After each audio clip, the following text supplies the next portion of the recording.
The 1965 Western comedy film Cat Ballou was an unexpected hit that took theaters by storm. Starring Jane Fonda and Lee Marvin, the film tells the story of a woman who hires a notorious gunman to protect her father's ranch and later avenge his murder, only to discover that the gunman is not what she anticipated. The supporting cast includes Tom Nardini, Michael Callan, Dwayne Hickman, Nat King Cole, and Stubby Kaye.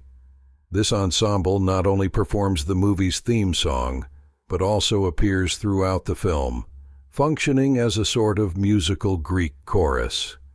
Directed by Elliot Silverstein and written by Walter Newman and Frank Pearson, the screenplay was adapted from the novel The Ballad of Cat Ballou by Roy Chancellor.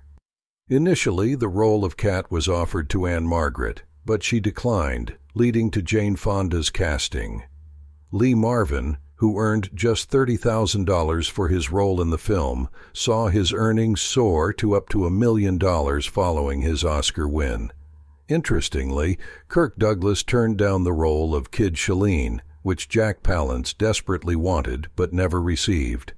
Chancellor's novel was originally a serious Western, but it was transformed into a comedy for the film adaptation.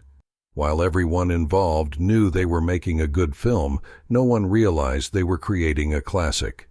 Jane Fonda admitted she was uncertain about the film's success until she saw the final cut and recognized they had a hit.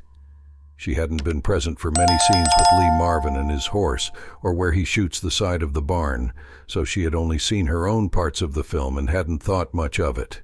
Lee Marvin's larger-than-life personality and penchant for drinking made him an unforgettable presence on set. Many who worked with him said it was an incredible experience, with some noting they had never encountered such an outrageous personality. Marvin's drinking often made him more outrageous, and he had a story for every situation. His unique style and belief that if a little was good, a lot would be better, made each take bigger and better. According to Dwayne Hickman, Marvin sometimes used alcohol to enhance his performance as the drunken Kid Shalene, a probable understatement. For example, the first scene Marvin shot involved his character meeting everyone while falling down drunk. He rehearsed several times, then took a shot of vodka to steady himself. After getting sick behind his dressing room, when asked if he was okay, Marvin responded, "Tension, baby. Just a little tension." Despite the grueling pace of filming, the cast had a wonderful time, especially Marvin, who relished his dual roles as Kid and Tim Strawn. His bravado caused the crew to break into laughter with every take, even though his direction for the character was often uncertain. Marvin essentially reprised his Kid Shalene role 4 years later in Paint Your Wagon, 1969. Ironically, critics praised him in Cat Ballou, but heavily criticized him in Paint Your Wagon. Marvin's entrance as Kid Shalene doesn't occur until 36 minutes into the 97-minute film, giving him about half an hour of screen time to establish two characters. This performance earned him an Oscar for Best Actor despite the limited screen time. One iconic shot in the film features Marvin and his horse leaning against a building, a direct homage to the sculpture The End of the Trail by Frederick Remington. Although James Earl Fraser's name is also associated with this sculpture, it remains unclear who was ultimately responsible. The film's horse trainer initially said the scene couldn't be shot because horses don't cross their legs. However, after working with the horse and using sugar cubes as incentives, they finally got the shot. Nat King Cole, who had a nightly singing engagement in Lake Tahoe, commuted daily between the nightclub and the set. Despite noticeable coughing and significant weight loss, many attributed it to his hectic schedule, unaware he was seriously ill with lung cancer. He passed away several months before the film's release. Marvin's antics, while amusing to most, didn't endear him to Jane Fonda. She had to play her role seriously while others got to have fun, which frustrated her. Fonda took her role very seriously, too seriously for Marvin, who constantly tried to make her lighten up. Fonda wanted to pursue more serious work, and found playing a straight character against a backdrop of zaniness unappealing.